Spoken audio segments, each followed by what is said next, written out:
bella ciao, ciao, ciao. Así la gente cuando la vea gritará revolución. Esta es la historia de un guerrillero. Oh, bella ciao, bella ciao, bella ciao, ciao, ciao. Fander Falconi Benítez, economista, académico y político ecuatoriano, ex canciller de la República y ex secretario nacional de Planificación. Realizó sus estudios de economía en la Pontificia Universidad Católica del Ecuador, máster en economía en la Facultad Latinoamericana de Ciencias Sociales, máster y doctor en economía ecológica en la Universidad Autónoma de Barcelona. Actualmente, profesor e investigador en la Facultad Latinoamericana de Ciencias Sociales en Ecuador y presidente de la Comisión Permanente de Formación Política, Movimiento Alianza País. Queridos compañeros y compañeras, un gusto estar con ustedes. Esta es una conferencia dentro de la lógica de la formación política que tenemos en el Movimiento País, para adentrarnos un poco más en la caracterización de las revoluciones, de las 10 revoluciones que forman parte de nuestro programa de gobierno.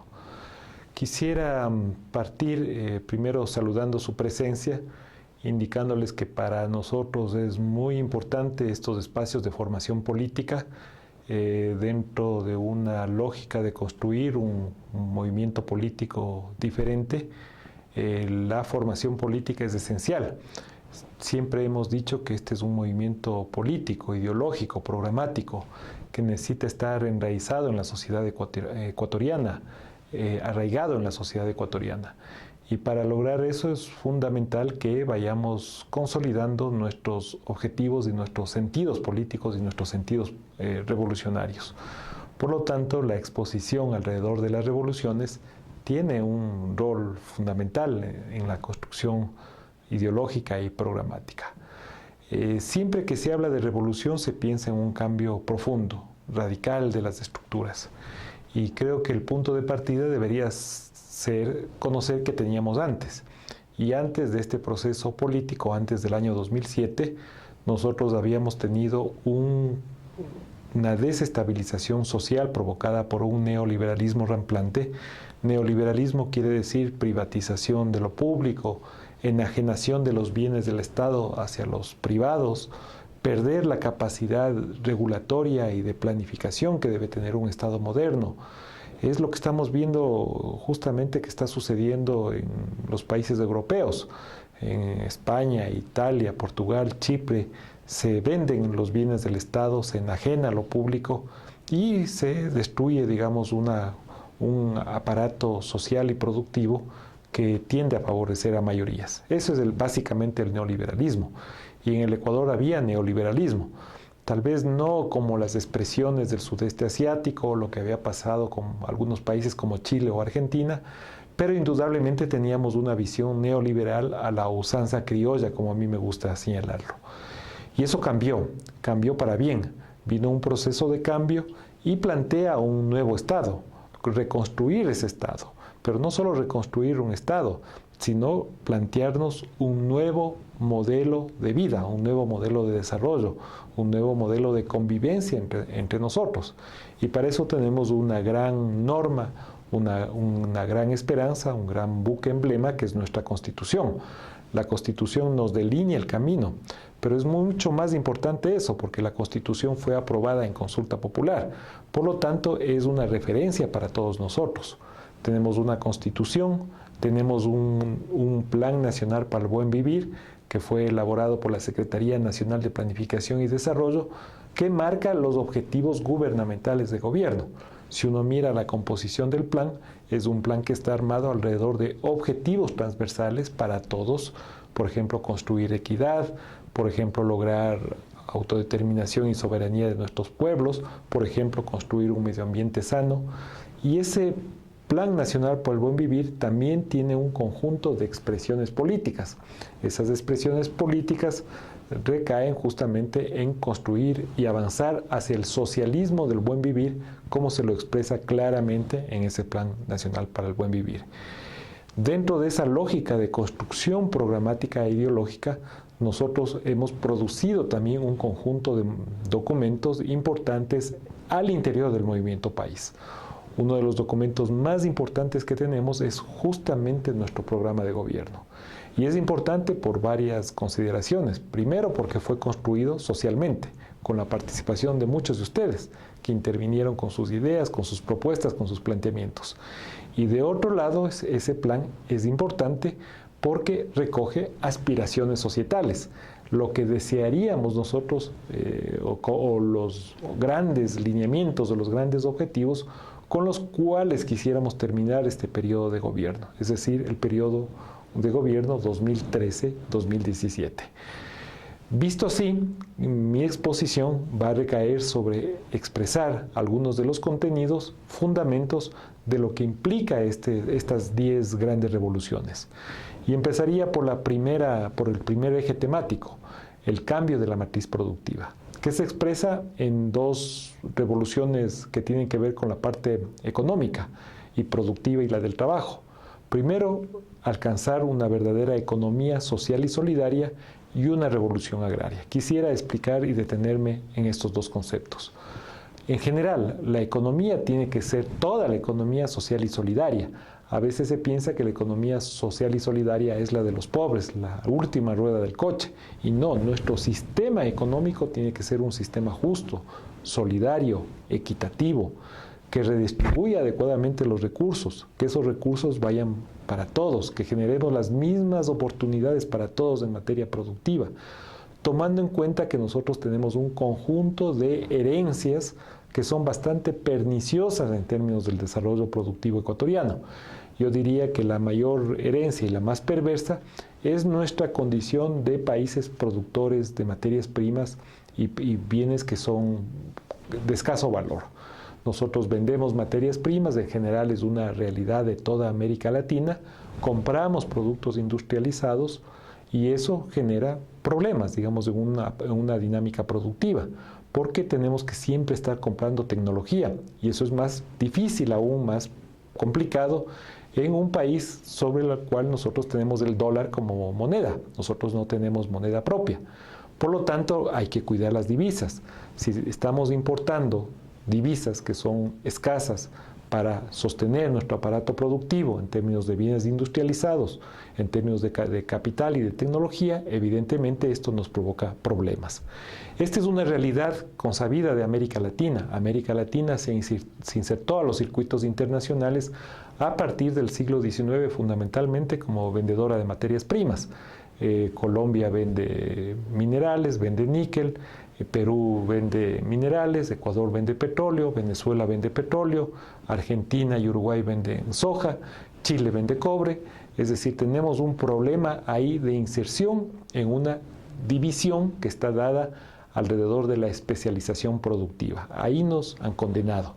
Y por lo tanto, la transformación productiva, la transformación económica tiene que expresarse en una generación de valor agregado. En una generación de valor agregado que nos conduzca hacia una nueva economía. Esto evidentemente es fácil decirlo, pero no es fácil coger y cerrar las llaves extractivas, las llaves del petróleo, las llaves del carbón, las llaves de los minerales. Por lo tanto, el concepto clave aquí es transición. Nosotros en el plan de gobierno utilizamos mucho esta idea y estos planteamientos de Karl Polanyi sobre la gran transformación que debe haber en el aparato productivo ecuatoriano. Entonces, el primer elemento fuerte sería la generación de valor y productivo. El otro elemento que está aparejado con ello es la construcción de una industria de base, una industria siderúrgica, de metales, de acero, que provoque, digamos, un relanzamiento de nuestro aparato productivo. Lastimosamente, el peso del sector industrial en nuestra economía varía entre el 12 y el 14% en relación al Producto Interno Bruto, es decir, es un peso menor que tiene la composición industrial, y la idea es transitar paulatinamente hacia una economía de servicios. Y aquí viene otro empate fundamental de lo que implica la revolución productiva. enlazarle adecuadamente con la revolución del conocimiento. La revolución del conocimiento significa que si nosotros vamos a hacer perder peso al sector extractivo, al sector ligado a la economía extractiva, tenemos que lograr que gane peso otro tipo de sectores, por ejemplo el sector turístico, por ejemplo el sector de los servicios, pero fundamentalmente el sector del conocimiento, de la inteligencia, de la creatividad, de las posibilidades de desarrollo de los seres humanos. Es decir, cambiar una matriz sostenida fundamentalmente en recursos agotables, porque el petróleo es un recurso agotable en el tiempo, hacia recursos infinitos. Y esos recursos infinitos siempre va a ser la creatividad, la innovación y la mente. Para eso hay que invertir. Hay que poner recursos en esa construcción de capacidades. Implica fuertes inversiones públicas en ese sentido, tomando en cuenta que generalmente los sectores del conocimiento, en general en América Latina, han sido absolutamente rezagados. Les quiero dar un dato que lo tengo muy fresco en la cabeza. Del total del gasto en inversión en investigación y desarrollo, América Latina apenas participa con el 3% de todo el gasto mundial. América Latina invierte menos del 1% del Producto Interno Bruto en investigación y desarrollo. Por lo tanto, se requiere dar un salto cualitativo fuerte en este tipo de inversiones. Y ahí uno encuentra la lógica de proyectos tan emblemáticos que se están haciendo en el Ecuador, como el proyecto Yachay. El proyecto Yachay justamente pretende generar esa construcción de capacidades y de conocimientos con fuertes inversiones, con un anclaje entre lo público y lo privado para el desarrollo de la tecnología, con una universidad que se centre en nuevas carreras y nuevas especializaciones que demanda nuestro aparato productivo, por ejemplo, energías alternativas, por ejemplo, biotecnología, por ejemplo, todas las ramas que tienen que ver con los nuevos conocimientos como nanotecnología, pero también implica articulación de los institutos públicos de investigación. Entonces ya vamos viendo cómo empata estas revoluciones económicas, estas dos revoluciones económicas, la revolución de la economía solidaria, la revolución agraria, con el conocimiento y las capacidades. Aquí acabo de mencionar un tema fundamental, revolución agraria en un país que lo demanda. Aquí tenemos, yo diría que dos problemas centrales en el tema agrario. Primero, gran concentración de los medios de producción. Los medios de producción están concentrados en pocas manos, tierra, capital, agua, etc. Pero por otro lado también nos hace falta eficiencia, tener mayores rendimientos de productividad en nuestros productos de consumo interno y en nuestros productos que enviamos a los mercados internacionales. Por lo tanto, eso significa tener una adecuada infraestructura, mecanismos de acopio, redes de comercialización, posibilidad de investigación genética que nos conduzca a mejorar la productividad y de esa forma los rendimientos que favorezcan a una población. Es decir, hay dos retos que van de la mano en el tema agrario. Por un lado, distribuir mejor los medios de producción hacia aquellos que no lo tienen o que históricamente han sido relegados de los frutos del desarrollo, concretamente nuestros campesinos, nuestros montubios, nuestros indígenas, que necesitan tener mejores niveles de alcance de esos medios de producción. Y de otro lado, necesitamos elevar las capacidades productivas. Son dos grandes retos que tenemos en materia económica, productiva y del trabajo. Ahí también podremos nosotros ir viendo, porque creo que este comentario, esta exposición que estoy haciendo sobre las revoluciones, también tiene que ir empatando en la coyuntura. No solo se trata de ideas, de programas, sino que tiene que estar muy enchufado con la coyuntura.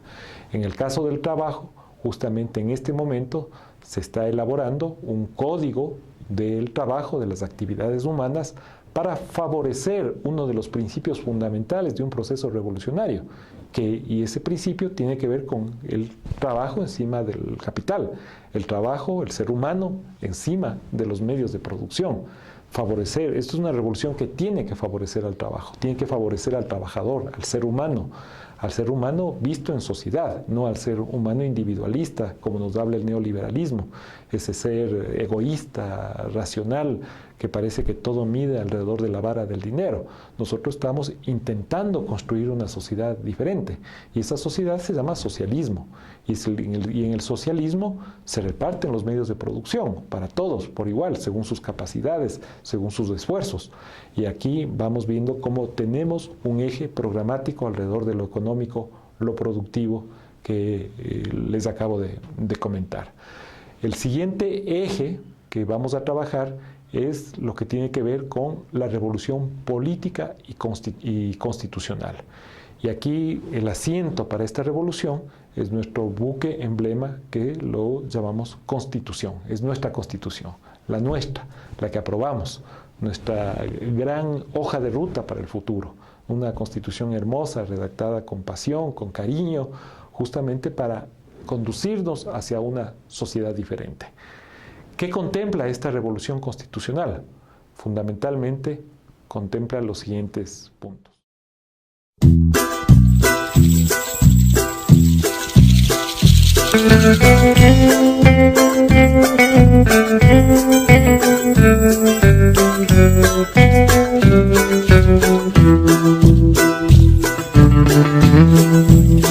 Esta mañana me he levantado.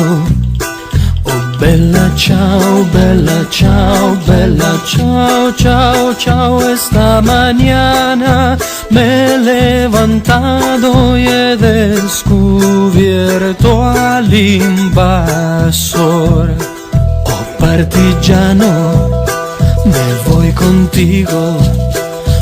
Bella ciao, bella ciao, bella ciao, ciao, ciao. Partigiano, me voy contigo porque me siento aquí. Bien, el punto de arranque que nos habíamos planteado para continuar la exposición era la revolución política y constitucional. Y habíamos señalado claramente que este es uno de los elementos que arma toda la posibilidad de triunfo de la revolución ciudadana. Y digo posibilidad y opción clara porque nosotros estamos insertos primero en un proceso latinoamericano y global. Estamos construyendo un sur global, no es un proceso solitario. Cada movimiento en el ajedrez geopolítico tiene una incidencia en lo local y viceversa. Lo que hacemos aquí en el Ecuador también tiene una repercusión enorme a nivel internacional y cada vez más, porque el país está siendo mirado, examinado, analizado por otros ojos. El mundo nos ve, el mundo ve con buenos ojos lo que está ocurriendo en el caso ecuatoriano y sus logros. Aquí viene otro tema también importantísimo. Las revoluciones se le hacen con pensamiento y con acción. Y creo que después de 7 años nosotros podemos decir que hay muchos logros ya concretos que favorecen a la gente producto de esta revolución. En el caso de la revolución política y constitucional tenemos algunos ejes. La revolución ética, la revolución cultural, la revolución de la soberanía y la integración. La revolución ética porque nos pertenecemos a un movimiento que evidentemente busca la transformación, pero no la transformación como cualquier otra transformación global. Buscamos una transformación sustentada en principios y orientaciones claves. Nosotros tenemos orientaciones políticas definidas. Por ejemplo, lo que yo les mencionaba anteriormente, el ser humano encima del capital, convivir con el medio natural, tener una posición ética frente a los activos y bienes del Estado, tener una posición digna en materia de relaciones internacionales. Fíjese en lo que teníamos anteriormente. El Ecuador era un país que había sido entregado básicamente y que había perdido sus soberanías en plural. Cuando hablo de soberanías me refiero a la soberanía económica. ¿O acaso aquí no mandaba el Fondo Monetario Internacional con sus oprobiosas cartas de intención que se las dirigía justamente desde una oficina del Estado, el Banco Central del Ecuador? Eso terminó. El Ecuador ha recuperado la soberanía de su política económica, de su política monetaria. El Ecuador tiene un nuevo código orgánico de finanzas y orden y que planifica adecuadamente el funcionamiento de los recursos públicos. Tenemos un engranaje entre la planificación y la inversión del Estado para favorecer a proyectos productivos que se requieren en nuestras distintas zonas. De la total composición del programa anual de inversiones que tiene el Ecuador, el 90% de los programas son fundamentalmente o están destinados a la creación de infraestructura productiva, capacidades humanas como educación y salud. Esto es un cambio de prioridades. Donde se expresan los cambios de prioridades son fundamentalmente en la lógica presupuestaria, en la lógica de los ingresos y egresos del Estado.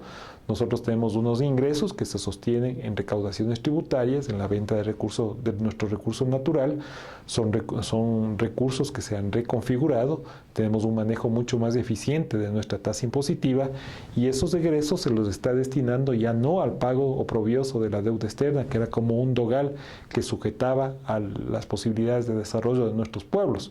Ahora esos recursos se los destina a educación, se los destina a salud, a creación de infraestructura productiva. ¿Con qué lógica? Con la lógica de crear oportunidades.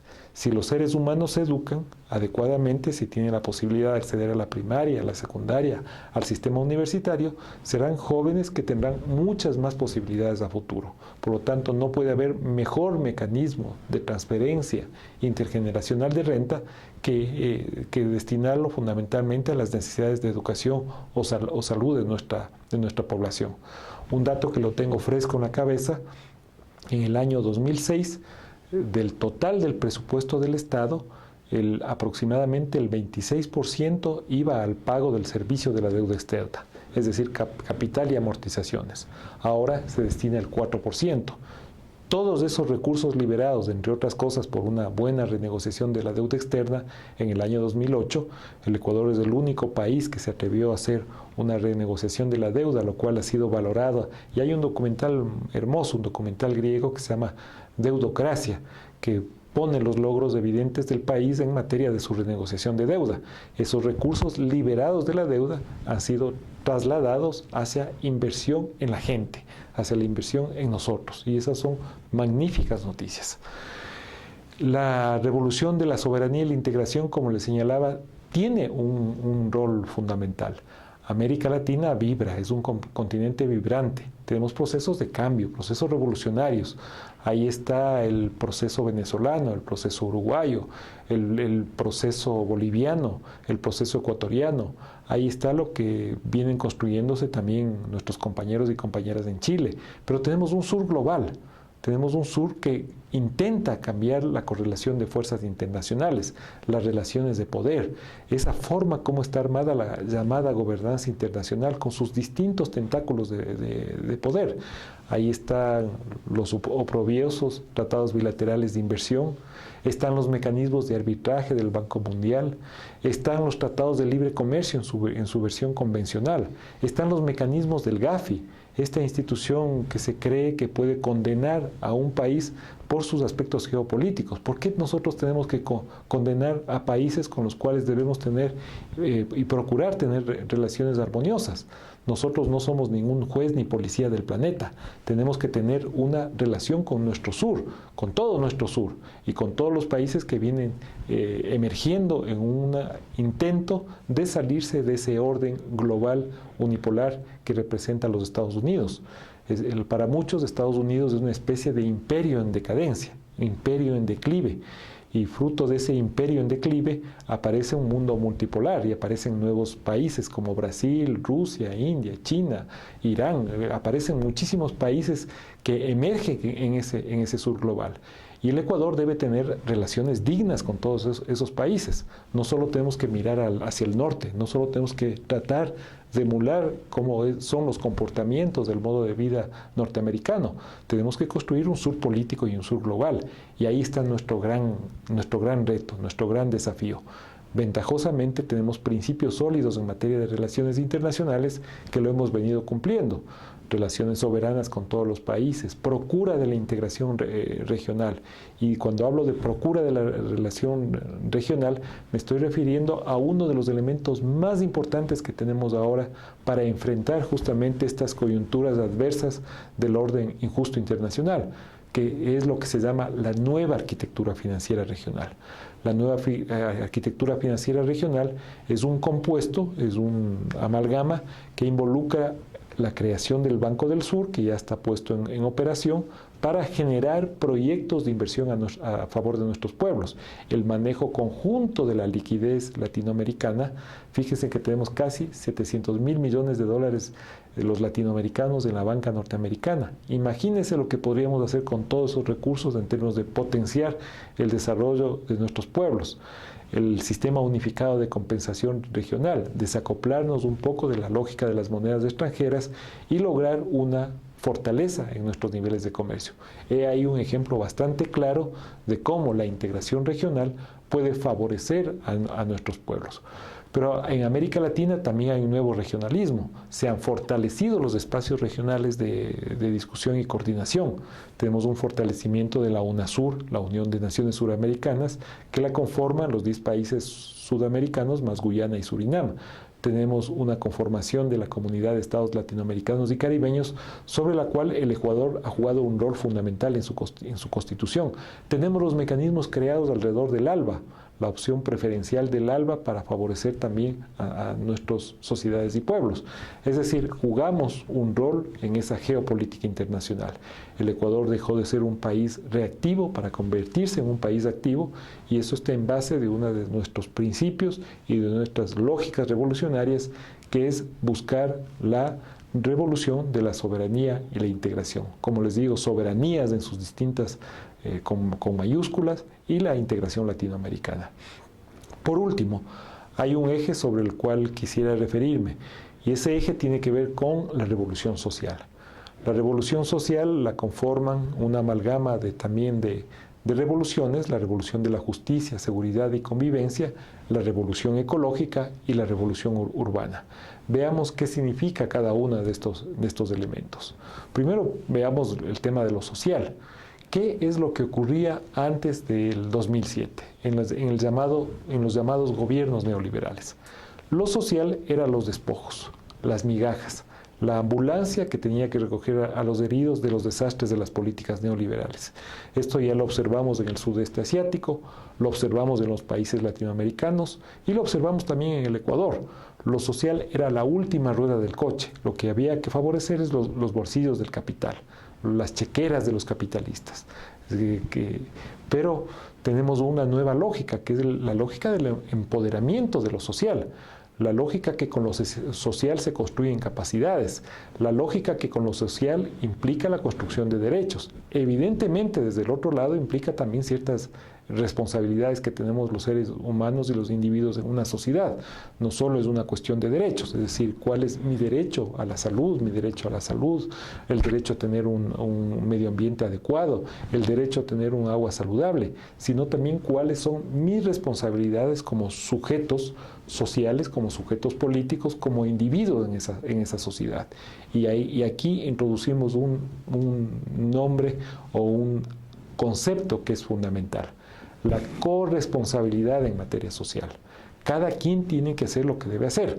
El gobierno central debe distribuir adecuadamente los recursos que recauda de sus impuestos, de la venta de sus recursos naturales.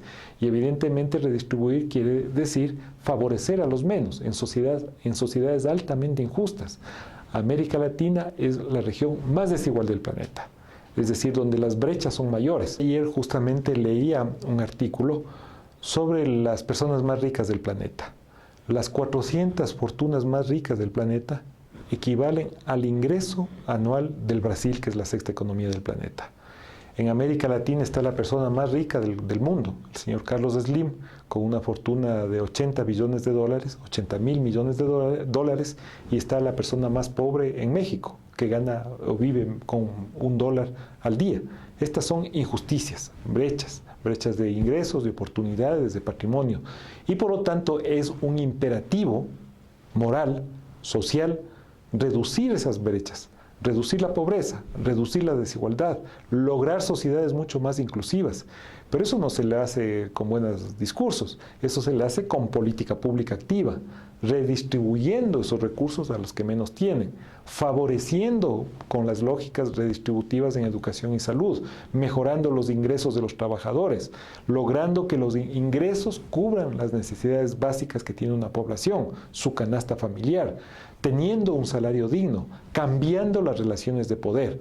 Y esto nos enfrenta quizás al desafío más importante que tienen los procesos políticos, los desafíos de cambio en las relaciones de poder.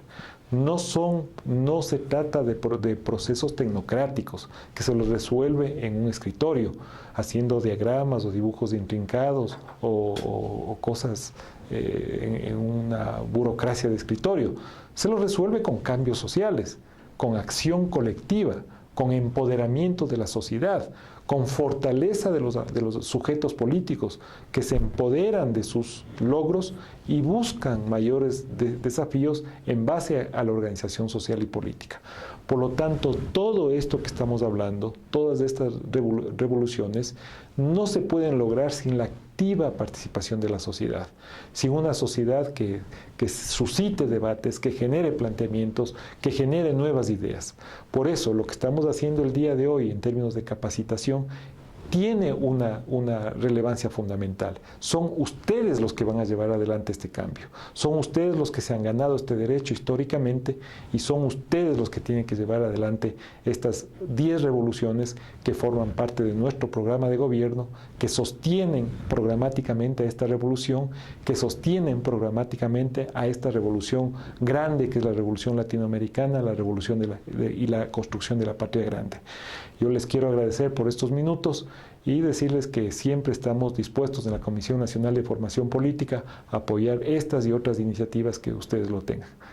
Un saludo cariñoso y hasta la victoria siempre, compañeros. En la montaña a la sombra de una flor, así la gente cuando la vea, oh bella ciao, bella ciao, bella ciao, ciao, ciao, así la gente cuando la vea gritará revolución. Esta es la historia de un guerrillero. Oh bella ciao, bella ciao, bella ciao, ciao, ciao. Es la historia de un